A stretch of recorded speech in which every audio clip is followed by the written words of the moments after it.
Hey guys, it's Sai Satvik here from Modern Education. Today we will discuss about free fall.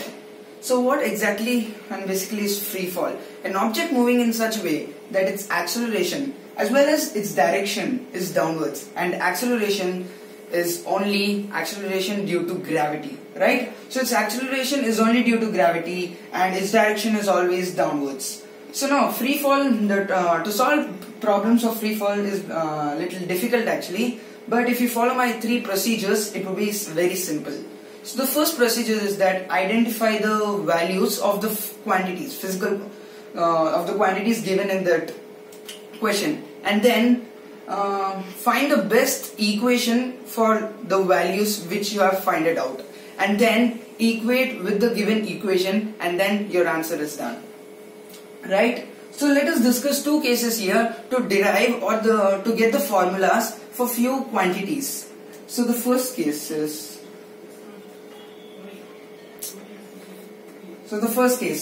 an object being held here.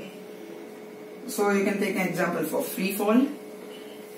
It falls to the towards ground. So if the object is released and it falls towards the ground, what would its initial velocity be? So before falling, it would be at rest, am I right? So initial velocity would be 0. Let us write the given data as per the first procedure. So initial velocity is 0. Now what would be the final velocity? We don't know the final velocity at which it strikes the ground. We need to find it out. So the distance between the object when it is released, that point, and ground is given as height h. So the displacement would be height h. You can say just symbol of h max. Okay, so you can write it as displacement is h max, and the time taken also we don't know. We need to find the time taken. And one more thing is the acceleration. Remember I said that acceleration is only due to gravity, so it is minus g. Right? Assuming that in downward direction, even for height also, it would be minus h. So as displacement is minus h, acceleration is also minus g, initial velocity is u. Now you find the first procedure is find all the values of the quantities. So the second one is find the best equation of motion. What equation of motion would you use in this case? So I would prefer to find out time. You can use s equal to ut plus half at square, which is the second equation of motion, right? S equal to ut plus half at square, where s is minus h. Ut 0 times t would give you 0, so half at square would give you half into minus g. We took acceleration is due to gravity, so minus minus symbol cancel, times t square. We need to find t square.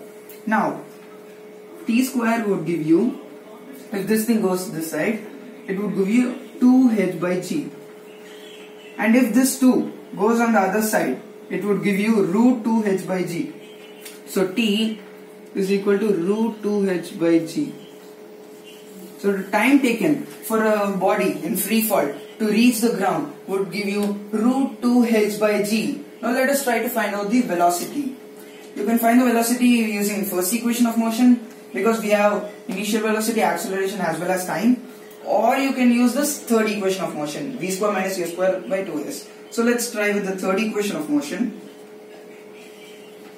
U square would give you 0, so v square is equal to 2as, 2 times minus g times minus h, minus minus gets cancelled, so v, if the power goes on the other side, would give you root 2gh.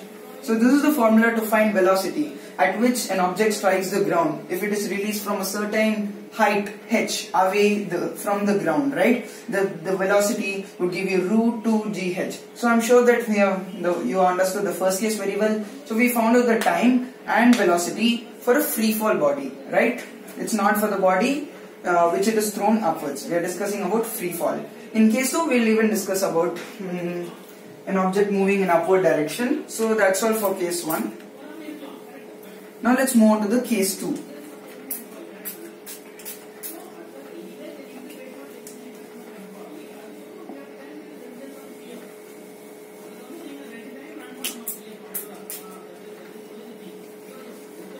Okay, let's move on to the next case. Case 2. So the first one, let us think of upward direction of a body, right? So let's say this is the ground. From here, it is moving in upward direction till a point H. Not a point H, the distance. This is H. It is moving in upward direction. So if it moves in upward direction, it may not be in rest before. So the initial velocity, we don't know. But the final velocity can be 0, because after it attains its maximum height, it would gain a velocity of 0. So final velocity can be termed as 0. So in this case, we need to find out time, right? Time of ascent. What is time of ascent? Time of ascent.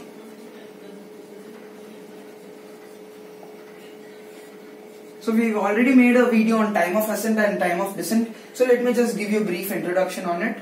So time of ascent means the time taken for a body if it is thrown up with a certain velocity. That time to reach its maximum height would be the time of ascent. And similarly, time of descent, if a object is released from a certain height h away the ground, and to reach the ground, that time interval would be the time of descent. Now let's try to find out the time of ascent. So we've only discussed about the free fall cases. Now we are discussing about the second case, when the body is thrown in upward direction. So in the second case, we need to find out time. So first let us write down all the values. V is equal to 0, S is equal to minus h. So okay, here we are not assuming this h, right? Even we need to find out h also.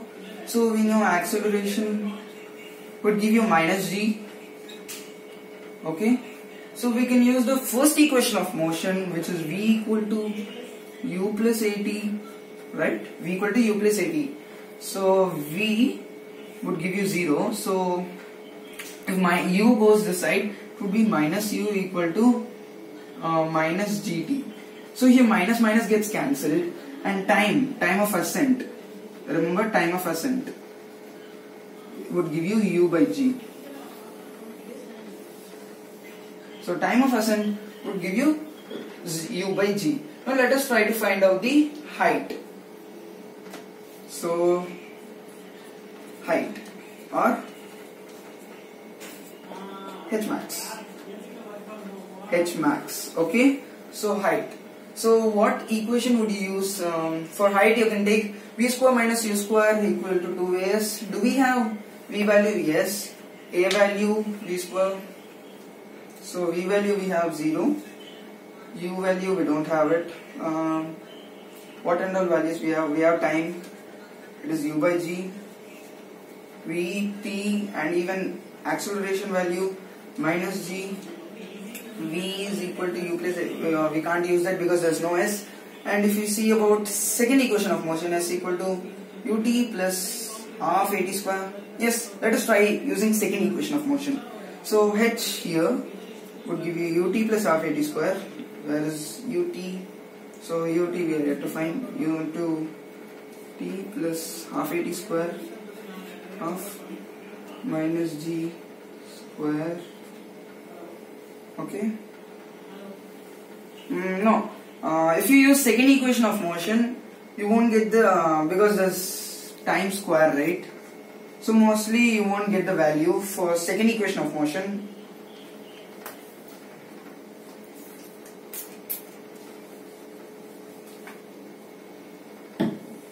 So we can't use the second equation of motion. So we are left out with the third equation of motion, v square minus u square equal to 2as. Then we'll get the answer in, let us check out. So v square is 0, so minus u square would give you 2 minus g times my h. This is the one we need to find out. Minus minus cancel. So here we get the answer as h is equal to, or before that we can simplify u first. U equal to root to the h. Root to the h, no sorry,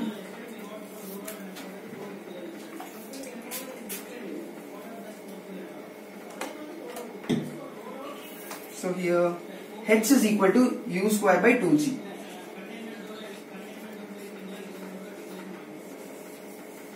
Right? So h would equal to, let's take this 2g as 1, and when this goes this side, it would be the denominator. So h would give you u square by 2g. So if a body moves in the upward direction, it would give you the height would be u square by 2g. So even if it moves in downward direction, the height wouldn't change. It would remain as the same u square by 2g, and time of ascent is u by g.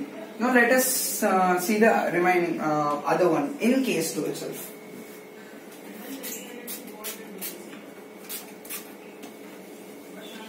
So we'll see the downward direction now. In that we'll even discuss time of descent. Okay. Now let's see the downward direction again, with this in detail.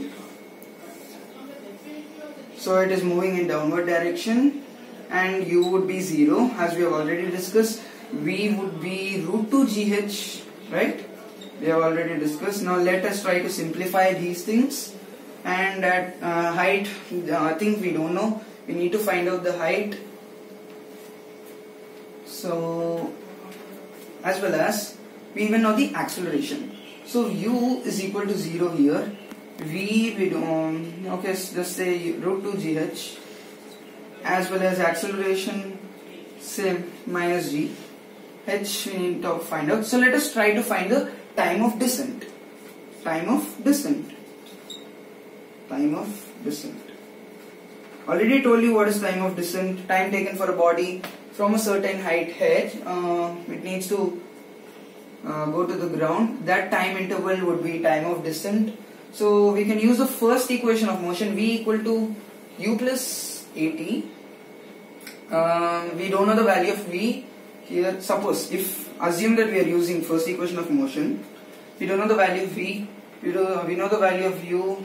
A also we don't know, so we can't use because we don't know two values, so it's eliminated. So second equation, if you use s equal to ut plus half at square, don't know. So time of descent, as we have already used the s equal to ut plus half at square, we can get root 2 h by g, right? So you must use s equal to ut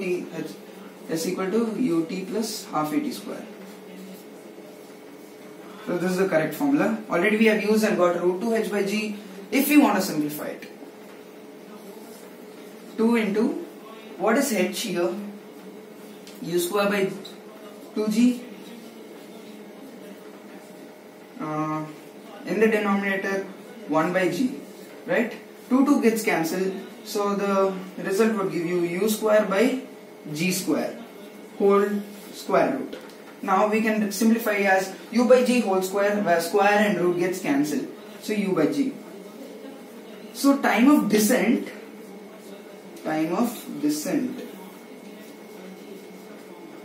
is also u by g. Surprising, right? Because time of ascent is also u by g. So for a certain body, if it's thrown up with a certain velocity, and to reach its maximum height, it would take a time u by g. And from that point to reach the ground, it would again take u by g. So the time taken for a body to reach its maximum height. So when it is thrown up, it takes let's say time x, and again when it falls down, it takes the same time x. So time of descent, remember the formula u by g. Or if they give height, then the formula would give you root 2 h by g. In terms of height, you need to follow that. Now, let us find out the velocity at which it strikes the ground. Right? Velocity at which it strikes the ground. Let us say it as v dash. Okay? Already we know v dash is root 2 gh, and we know the value of h, u square by 2g, u square by 2g.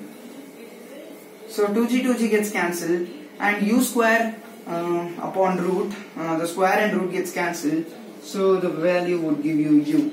So velocity at which it hits the ground would equal to the initial velocity at which it is thrown. So v dash, the result is u. So if a body is thrown with a certain velocity, it returns the ground and hits the ground with the same velocity, right?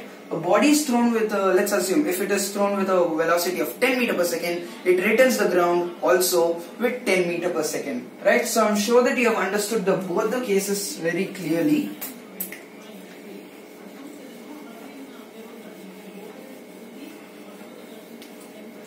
Right, so let's end up the session. So I'm all sure that you learned everything. So remember that free fall, its acceleration is only due to gravity. In free fall, acceleration is only due to gravity, and its direction is downwards, right? Its direction is always downwards for a free fall body. So thanks for watching the video, and that's all for today. And more videos I'll be teaching you how to solve the problems related free fall. So I know you understood the basic concepts and how to derive these formulas. So we've learned many different formulas for each different case. So thank you for watching our video. If you like it, please do subscribe.